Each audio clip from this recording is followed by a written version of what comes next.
Good morning student. तो आज फिर मैं आपके लिए साइंस टॉपिक भोजन और स्वास्थ्य पर दूसरा वीडियो लेकर आया हूँ। इससे पहले वाले वीडियो में अपन ने डिस्कस किया था विटामिन कुपोषण और आज के वीडियो में हम डिस्कस करने वाले हैं प्रोटीन कुपोषण। तो पहले सभी बच्चे अगर इससे पहले विटामिन कुपोषण नहीं पढ़े हैं तो इससे पहले वाले वीडियो पर जाएं और वहां से विटामिन कुपोषण पढ़ें। उसके बाद आप आए प्रोटीन कुपोषण पर। प्रोटीन कुपोषण क्या होता है? अगर हमारे शरीर में प्रोटीन की कमी हो जाए तो प्रोटीन की कमी से जो रोग होते हैं वो प्रोटीन कुपोषण में आते हैं, यानी कि ऐसा कुपोषण जिसमें हमारे शरीर में प्रोटीन की कमी हो जाए प्रोटीन कुपोषण कहलाता है। प्रोटीन कुपोषण के कारण दो डिजीज आपके साथ में डिस्कस कर रहा हूं, जिसका पहली का नाम है क्वाशियोरकर और दूसरी है मेरिस्मस। अगर आपके शरीर में प्रोटीन की कमी है तो आपको जो रोग होगा वो होगा क्वाशियोरकर। कैसे पता करें कि हमें क्वाशियोरकर है?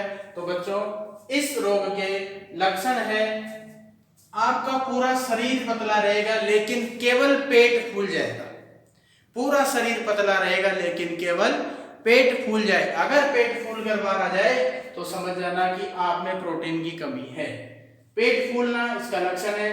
अगर आपको भूख बिल्कुल नहीं लगती हो तो ये भी इसका लक्षण है। भूख कम लगना, आप में हमेशा चिड़चिड़ापन रहता है, चिड़चिड़े रहते हो, तो भी समझ जाना आप में प्रोटीन की कमी है। आपकी त्वचा पीली पड़ जाए, शुष्क हो जाए यानी कि सूख जाए, काली और धब्बेदार हो जाए, समझ जाना आप में प्रोटीन की कमी है और आप क्वाशियोरकर के शिकार हो। क्वेश्चन बहुत अच्छा पूछा जाता है यहाँ से, क्वाशियोरकर क्या है, इसके लक्षण बताइए। तो क्वाशियोरकर प्रोटीन की कमी से होने वाला रोग है और इसके लक्षण है पेट फूलना, भूख कम लगना, चिड़चिड़ापन, त्वचा पीली, शुष्क और काली धब्बेदार होना। अगला इसमें देखते हैं, अगर आपके शरीर में प्रोटीन के साथ साथ ऊर्जा की भी कमी हो जाए, एनर्जी भी आपकी अगर डाउन हो जाए प्रोटीन के साथ साथ, तो आपको जो डिजीज होती है, आपको जो रोग होता है वो होता है मेरिस्मस। इसके लक्षण क्या है? इसमें मैंने कहा था कि पूरा शरीर तो पतला होता है लेकिन पेट फूल जाता है। मेरिस्मस में आपका पेट भी नहीं फूलेगा, पूरा शरीर आपका हड्डियों का केवल ढांचा बन जाए, कंकाल तंत्र बन जाए, तो समझ जाना प्रोटीन और ऊर्जा की कमी के कारण आपको मेरिस्मस हुआ है। तो लक्षण क्या है? शरीर अत्यधिक दुर्बल होना। इसका लक्षण है शरीर अत्यधिक दुर्बल होना।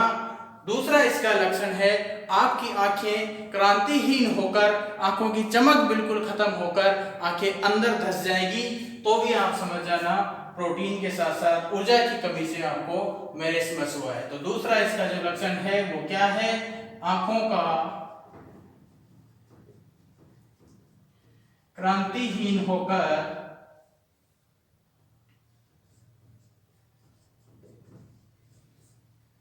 अंदर धंसना। दो ये लक्षण है मेरिस्मस के, ये जो लक्षण है क्वाशियोरकर के। शायद आपको दोनों डिजीज अच्छे से समझ में आ गई होगी। अगर आपको क्वेश्चन आता है प्रोटीन के कारण, प्रोटीन की कमी के कारण होने वाले रोग बताइए, तो आपको दोनों नाम लिखना है, क्वाशियोरकर और मेरिस्मस। आपसे अलग से भी क्वेश्चन पूछा जा सकता है क्वाशियोरकर और मेरिस्मस क्या है। यहां तक आपको समझ में आता है। अब अगला टॉपिक हम डिस्कस करते हैं खनिज कुपोषण। तो अब हम बात करते हैं खनिज कुपोषण की। खनिज कुपोषण क्या होता है? अगर आपके शरीर में ये जो मैंने यहाँ टेबल बनाई है, इनमें से किसी भी खनिज की कमी हो जाए तो आप खनिज कुपोषण का शिकार हो जाते हो।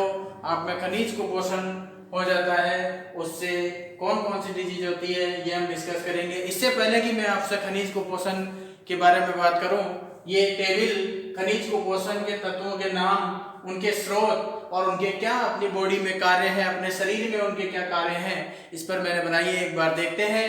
पहला अपना खनिज तत्व जो है वो है सोडियम। सभी जानते हैं कि नमक के अंदर लिखा आता है NaCl, सोडियम क्लोराइड। तो नमक में, नमक हमारा जो है वो सोडियम का सबसे अच्छा स्रोत है। मछली, मांस, दूध आदि, इन सब में आपके सोडियम पाया जाता है। सोडियम के ये सब बहुत अच्छे स्रोत हैं। सोडियम का अपने शरीर में क्या कार्य है? तो सोडियम का अपने शरीर में कार्य है अपनी मांसपेशियों के संकुचन, क्योंकि अपने शरीर में अपन जितने भी काम करते हैं तो अपने शरीर की मांसपेशियां सिकुड़ती है या फैलती है, तो अपनी मांसपेशियों के संकुचन को, तंत्रिका तंत्र के आवेग संचरण का संतुलन जो है वो सोडियम बना के रखता है। तंत्रिका आवेग संचरण 9th क्लास में हमने तंत्रिका तंत्र पढ़ा था। अपना शरीर जो है वो तंत्रिका तंत्र से बना है, जिसके द्वारा अपने को किसी दूसरी वस्तु को छूना, किसी नुकीली चीज का चुभना, इनका एहसास होता है। तो इन सभी आवेगों का संचरण का संतुलन जो है वो अपने शरीर में सोडियम करता है। पोटेशियम, सारे खाद्य पदार्थ, जितने भी खाद्य पदार्थ हैं, सभी खाद्य पदार्थों में पोटेशियम पाया जाता है, और पोटेशियम का भी कार्य वही है जो सोडियम का है। मांसपेशियों का संकुचन, तंत्रिका तंत्र आवेग संचरण, तंत्रिका तंत्र को कंट्रोल करना, ये भी कार्य अपने पोटेशियम का है। तीसरे नंबर पर जो खनिज तत्व जो है वो है कैल्शियम। कैल्शियम आपका दूध, अंडे, हरी सब्जियों में पाया जाता है। और कैल्शियम का क्या काम है? तो कैल्शियम का काम है विटामिन डी के साथ। कल की क्लास में मैंने बताया था विटामिन डी की कमी से रिकेट्स नामक रोग हो जाता है, जिसमें आपकी पैरों की हड्डियां मुड़ जाती है। तो उस विटामिन डी के साथ मिलकर अपनी हड्डियों और दांतों को मजबूत बनाता है कौन? कैल्शियम। अगला तत्व है फास्फोरस। वही दूध, हरी सब्जी, बाजरा, यकृत यानी कि लिवर, वर्क यानी कि किडनी, इनमें भी आपके फास्फोरस पाया जाता है, जो कैल्शियम के साथ मिलकर वापस यही काम करता है, हड्डी और दांतों को मजबूत बनाना। नेक्स्ट आपके सामने जो तत्व है वो है लौह तत्व यानी कि आयरन। और आयरन भी आपके दूध, हरी सब्जियां, बाजरा, यकृत, वर्क, गाजर, गुड़ आदि में पाया जाता है। और आयरन जो है वो आपके रक्त में, रुधिर में हीमोग्लोबिन का निर्माण करता है। अपने रक्त में एक वर्णक हीमोग्लोबिन पाया जाता है, जिसकी वजह से अपने रुधिर का रंग लाल होता है। यहाँ से बहुत अच्छा क्वेश्चन आता है कि रक्त का रंग लाल क्यों होता है? तो आंसर है हीमोग्लोबिन वर्णक के कारण। तो हीमोग्लोबिन का निर्माण अपने शरीर में कौन करता है? आयरन करता है, लौह तत्व करता है। नेक्स्ट और लास्ट खनिज तत्व है आयोडीन। आयोडीन नमक में, समुद्री भोजन में, मछलियों में, जामुन में, इनमें पाया जाता है। आयोडीन का काम है थायरोक्सिन हार्मोन का निर्माण करना। अपने गले में एक ग्रंथि होती है थायराइड ग्रंथि।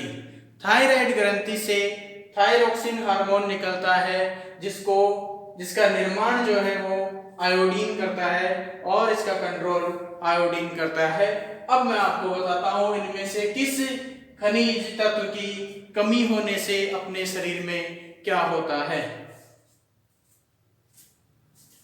तो खनिज तत्व अभी जो अपन ने पढ़े, इसमें से कुछ तत्व से कौन सी डिजीज होती है ये आपके सामने मैं बता रहा हूं। सबसे पहला है लौह तत्व। अगर आपके शरीर में लौह तत्व की कमी हो जाए तो उससे आपको रक्तहीनता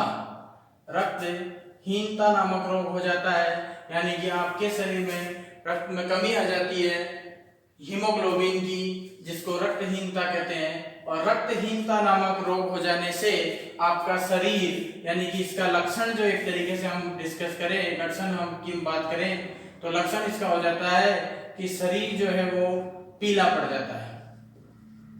शरीर पीला पड़ जाता है, रक्तहीनता के कारण आपका शरीर पीला पड़ जाता है। दूसरा आपके सामने इसमें जो है वो है कैल्शियम। कैल्शियम की कमी से आपके शरीर में क्या होगा? तो आपको अभी थोड़ी देर पहले मैंने बताया कि कैल्शियम जो है वो विटामिन डी के साथ मिलकर अपनी हड्डियों को मजबूत बनाता है, अपने दांतों को मजबूत बनाता है। तो अगर आपके शरीर में कैल्शियम की कमी हो जाए तो आपकी हड्डियां कमजोर हो जाएगी, भंगुर हो जाएगी। भंगुर का मतलब है किसी चीज को अपन गिराए और वो टूट जाए, जैसे कांच को आपने गिराया और वो टूट जाए, तो ऐसे ही आपकी हड्डियां भी आपके थोड़े से गिरते ही टूट जाएगी, आपकी हड्डियां कमजोर हो जाएगी अगर आपको कैल्शियम की कमी है। तीसरी चीज आयोडीन। अगर आपके शरीर में आयोडीन की कमी हो जाए तो आयोडीन की कमी से आपको एक रोग होता है जिसका नाम है गलघंड या घेंगा। आयोडीन की कमी से